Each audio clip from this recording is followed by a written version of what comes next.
girl, what's up? Today we're gonna talk about my fitness journey, my postpartum fitness journey, and honestly how I changed my life. I've been posting a lot about it on my TikTok and Instagram, and you guys have so many questions, and honestly I would too. So what I'm gonna do today is give you guys a backstory, kind of tell you about my journey in the first part of this video, and maybe you'll relate to it somehow. I don't know, give you some inspiration, I don't know. And then in the second half, I'm going to answer every single question I got on Instagram. If you don't follow me over there, go follow me because yeah, why not? Let's just get into it. We don't need a long intro. Also, my background, my filming situation, you guys, 2026, I'm back, we're filming, we'll work on this.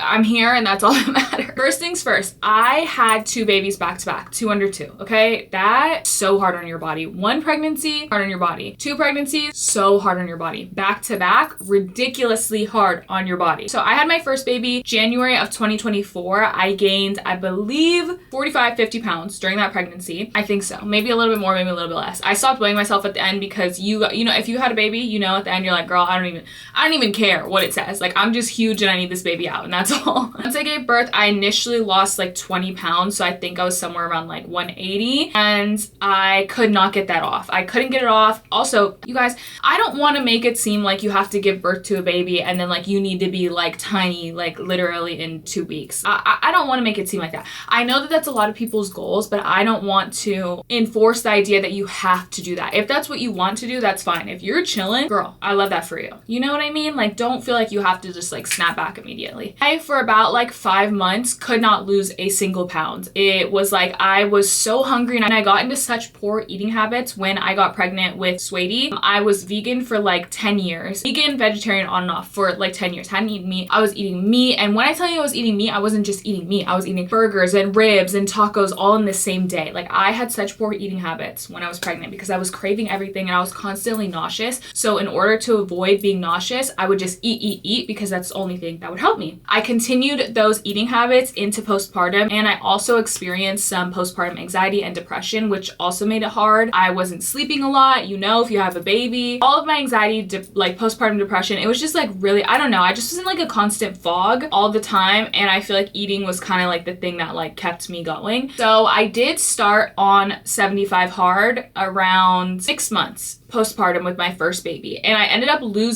getting down to like 168 or something like that from 180 during 75 hard. I didn't make it all the way to finish, obviously, because I found out I was pregnant. I started getting really sick. I got pregnant at 7 months postpartum with my first baby. I was so sick. I'm someone who does not have an easy pregnancy. Like, it's so hard on my body, especially in the first trimester. Girl, like, I'm out for like until 18 weeks. I'm out. I don't know if it's because I had boys or what.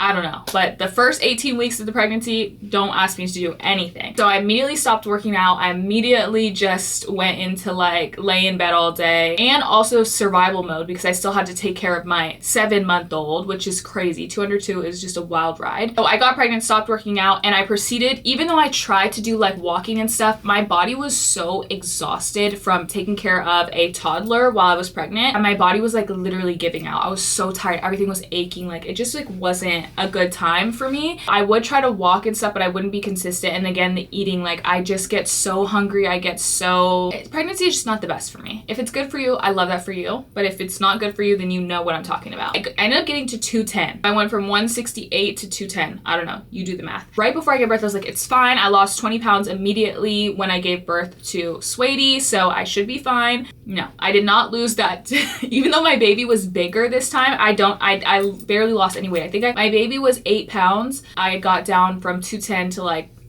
201 or something like that, like barely anything. And then I think honestly in the days after I gave birth, I think it went back up to 210. I'm not sure because it's a little bit of a fog, but I remember 210 being my starting weight. It just felt awful. I felt awful. Again, I want to be as clear as possible that I don't think women have to be like tiny and whatever to be beautiful. There are plenty of women out there that are thick queens, that are gorgeous, that look amazing. Like, that's just the truth. I mean, we can't lie about that. But for me, it just wasn't like, it wasn't a healthy healthy thick. You know what I mean? It wasn't like, oh, she's active and she is, you know, just thicker, like just weirdly proportioned too. I feel like when your body goes through that twice in a row, you're like, the way you hold on to fat during pregnancy is not a normal person's way of holding on to fat, if that makes sense. Like if you gain weight as just like a normal person who is not pregnant, it goes to certain places on your body. Whereas when you're pregnant, it's like on your back. It's a very weird thing. And also, not only are you gaining fat to like keep you alive and your baby alive and to fuel the breast milk afterwards, but your stomach is also stretching. So you're just, you know, if you've given birth before, you know, your body composition is a little bit off. It's a little bit funky. So I immediately knew once the 6 weeks hit, it's over. I'm locking in. Remember asking my midwife, I'm like, what can I do before the 6 weeks? She's like, nothing. They're very strict. My midwives are very strict about no physical activity because women can have prolapses really easily and it's not talked about a lot. And it's because women have to care for kids, they have to care for the house, they have to cook, they have to do all of these things. So really go back to doing stuff so quickly and just like caring for the house. And my midwives were like, we don't want that to happen. Like we don't do that over here. Don't play that. So you're not moving for 6 weeks. And I remember feeling like really like down about that because I was like, girl, you mean I just have to be holed up here? And I couldn't even, we have stairs in our house. They're like, nope, no stairs, no nothing. I just had to stay upstairs for literally 6 weeks. And it was awful. After the 6 weeks, I was like, I'm starting 75 hard immediately. I'm not playing. I did 75 hard. I think I went from somewhere in the twos. I don't know, 2 something the first round down to 168. And then I decided to do 75 hard round 2. I'll insert the pictures for you. Then I decided to do 75 hard round 2. I got down to 156. I didn't lose as much weight because I was trying to like gain muscle at the same time. So I was doing more like Stairmaster things, like lifting weights, but I still was walking. That was like my main thing, walking in a calorie deficit. I feel like once you get closer to where your body's weight is most comfortable naturally, it's harder to just be like dropping weight and dropping weight and dropping weight. You start to like kind of even out when you get to like a place that your body's comfortable with and that you're comfortable eating at. Can't be in a calorie deficit forever, you know, like at some point you have to like balance out to like, okay, this is the amount of food that I feel good eating, I feel energized eating, my body functions. Lose as much with the second round of 75 hard, but my body composition definitely changed. Like my abs started to poke out more, my waist slimmed, my back slimmed, but I didn't lose as much weight on the scale. Got down to 157 and I've just continued to work out since, like every single day. I am doing like a hot girl defrost series on TikTok where I'm up at 5 o'clock in the morning, I'm working out, like I'm just taking better care of myself because honestly, that is the hack to not losing yourself in motherhood, is to prioritize yourself, finding those little tidbits, spaces in the day to just take care of yourself. And I've actually now become smaller than I was pre-pregnancy. So before I gave birth to my first baby, however, my body composition is still not the same because I feel like you can never get your old body back. Everyone always is like, oh, I want my old body back. Girl, you cannot. That body is no, let it go. She's gone. She's never coming back. Can you look better than you did? Of course. Can you get back to the same weight? Of course. Can you fit back into your clothes? Of course. But you'll never have that same body. Why would you want that same body? You gave birth to 2 kids or a kid or whatever. I don't know what. But you'll never get that same body back and that's fine. And right now I am at a weight, I guess, that is fine. Like, I don't know. I don't really care too much about the weight, which is cool, I guess, but it's not the composition that I want. So right now I'm working on rebuilding that, building my legs, building my muscles, building arms, at my back, all of that stuff, like really toning up and building muscle and becoming strong. Now we're building our bodies. We're in bodybuilding phase. So now I'm going to answer all of your burning questions. That's the backstory. Let's get into the nitty gritty. One of the number 1 questions was, what was your diet? I was in a calorie deficit. I am breastfeeding, exclusively breastfeeding still to this day, and my baby is in the 97th percentile. I think that there's a really big, okay, I'm not, disclaimer, your girl is not a nutritionist, a dietitian, a doctor, none of that. I'm just a girl, okay? I'm literally just a girl. I think there's a really big misconception that if you are breastfeeding, you cannot be in a calorie deficit. I think that obviously you're encouraged to eat enough to keep you and your baby healthy. I think it's more so to keep your milk supply up. What worked for me is go off of the suggested calories that they give you for breastfeeding, which I think is 2,200, and I would subtract, because that's just like an average. That's not for your body exactly. I would subtract 50 to 100 calories like every few days, and then I would look at how my milk supply was doing, how my baby's diaper changes were doing, and I would just kind of gauge like, okay, my milk supply is staying the same, it's fine, like everything's good, then I can go down 50 more, until I got to a point where like it really depended on my energy. I would try to stay between like 1690 at the very least. That was like on the day where I was like so busy, or like I just couldn't, you know, like there just wasn't enough time for me to cook for myself. Because if you have a toddler and a baby, you know, sometimes like you're eating the scraps of your children's food. 1690 is the very lowest that I could go without like feeling the burden. My milk supply would still stay, but like my body would feel like, okay, like that's not enough food. And I'm an advocate for women eating food and fueling their body. So if you start to feel sickly or like something's off, you need to ramp it back up, girl, okay? So for me, the sweet spot ended up being anywhere from like 1690 at the very least to 1800 calories to keep my milk supply and still see the scale go down. Was it going down a pound every day? No, but that's not the goal. The average is to lose a pound to 2 pounds per week, and that's where that deficit was putting me. There were days where I felt like I needed more food. I'm a breastfeeding mother. I'm not gonna be too strict on that. If there's days where I feel like, girl, I'm feeling depleted, my baby, I have a chunky baby, you guys. If you've seen him, you know, he's a big boy. If I felt like, dang, I don't know what's going on with him today, he's eating so much and I'm feeling tired and lethargic, I'm going to eat more food, because my main priority is my health and my baby's health, not losing a ton of weight really quickly. In terms of meals, which was another big question, I had a hyperfixation meal. So I was eating salmon and rice a lot. Honey Salmon Bites on TikTok recipe that I can leave link down below. Also, rice, broccoli, rice, spinach, like salmon and a bunch of spinach. I also had the ground beef and sweet potato bowl from TikTok. I'll leave it linked as well. And then also the sweet greens harvest bowl with no chicken, with double sweet potatoes.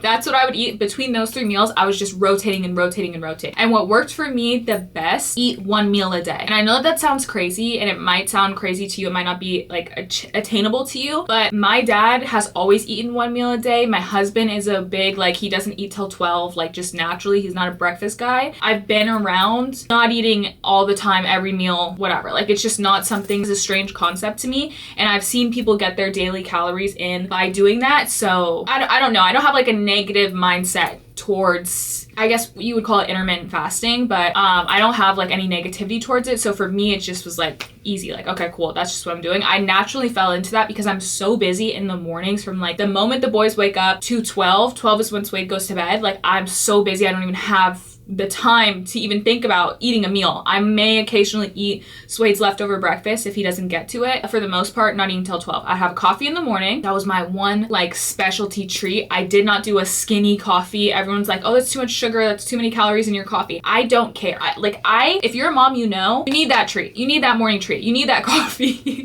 For me, I was not holding back on my coffee. I'll leave a video linked also below of my coffee recipe that held me over, because it was like such a sweet treat to look forward to in the morning. I would eat my first meal at 12. It would be between those 3 meals. Obviously, there was like one off day where I would eat pizza or whatever. I just made sure that it stayed within my calorie window. I like to have one big meal. The unsustainable diet for me is eating a bunch of small meals, because I like to feel full. I know that about myself. I love food, and so I would rather enjoy one really good like meal that is calorie dense and has a lot of food on my plate. I would rather eat that way one time a day than restrict myself on a bunch of meals and not feel satisfied with the meal. That's just what worked for me, and I found that to be sustainable. I still eat that way to this day. Sometimes I will have eggs in the morning, toast or an English muffin, oatmeal, a pancake, whatever I want to have in the morning, but typically what is most natural and feels the most sustainable to me is to get to enjoy my meal. If I want to have pizza that day, guess what? I can have it, because I have 1700 calories. Well, probably knock off, you know, a few hundred from my coffee in the morning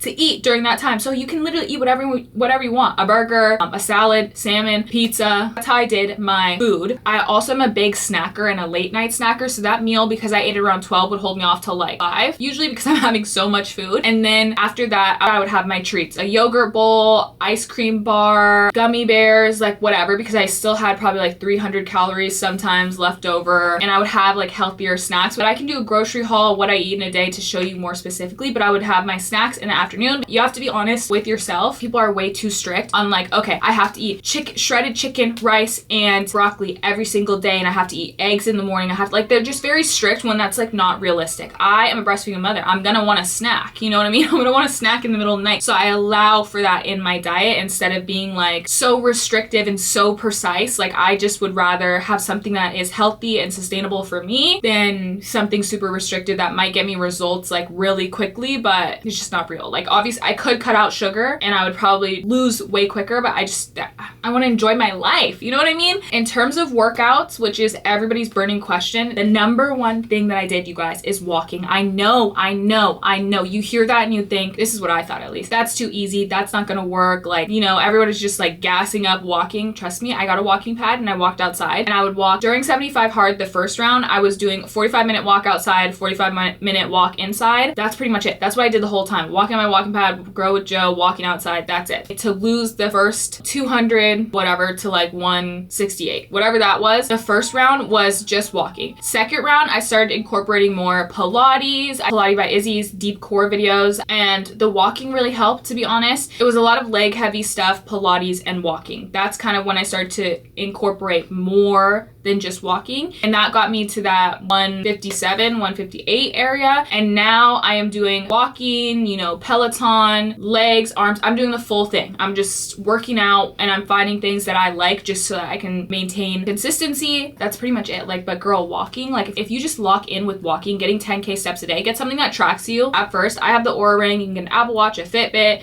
There's cheaper versions, you know, there's a pedometer. You can get something that's like $10 and track your steps. And then you start to realize where you're missing steps and how much you need. Like, now I don't have to wear this at all because I know my usual activity and I know that I've gotten 10,000 steps. How do I maintain consistency and motivation? Honestly, I don't know. You guys, I just don't want to. I've seen a lot of moms like fall into motherhood and never get out of that like initial phase of motherhood, and there's nothing wrong with that, but I just don't see that for myself. Like, I love being active. I don't want to lose myself in motherhood, and I enjoy fitness and I enjoy feeling good about my body. Like, different for each person, and I know what feels the best for my body. It's being strong, being athletic. Like, that is what feels good for me, and I want to stay like that. I don't want having kids to have derailed me and then I can never get back to something that makes me feel good. Like, I still deserve to be a happy, confident human being outside of my kids, if that makes sense. Like, oh, how long did it take? A lot of people asked how long did it take to get back to pre-pregnancy. My baby is 8 months old, so I started at 6 weeks to 8 months. That's how long it took me. I also got a lot of questions about if I could change like how I went about it. The only thing that I would change is probably incorporating even just like light weights a little bit earlier to help me maintain more muscle, because I do, like I said before, my body composition is different, and I feel like had I done more weights, I could have maintained more muscle instead of having to build it all back. I could have held on to a little bit more, but you know, you live and you learn. That is everything. I think I covered everything. If I missed anything, please let me know. I will do my best to answer in the comments, and I'll link videos so you can see like what I'm doing every day and what I did do. And yeah, please also let me know what kind of content you want to see. Let me know anything that would help hold you guys like accountable or anything like that. I really want to just make this year about being the hottest, most confident, best version of myself, and I would love for you guys to come on the journey with me. I'm doing it over on TikTok, but I do want to post more of it here, like more of like the long form weekly vlogs, and also showing you guys kind of how I balance taking care of myself while being a mother. That is all for today. Thank you so much for watching. I hope that you guys are doing amazing in the new year. My goal is to really stay locked in on YouTube. Does that mean that I'm gonna be pumping out video after video after video? I don't know. Maybe. It's possible. Maybe I'll fall off for a week. My goal is just to, at the end of the year, look back and say like, okay, you were consistent on YouTube. You didn't abandon YouTube. Will I maybe abandon you guys for a week? Maybe. Will I be back? Yes. Okay, so thank you guys so much for watching. I will see you guys in the next video. Bye.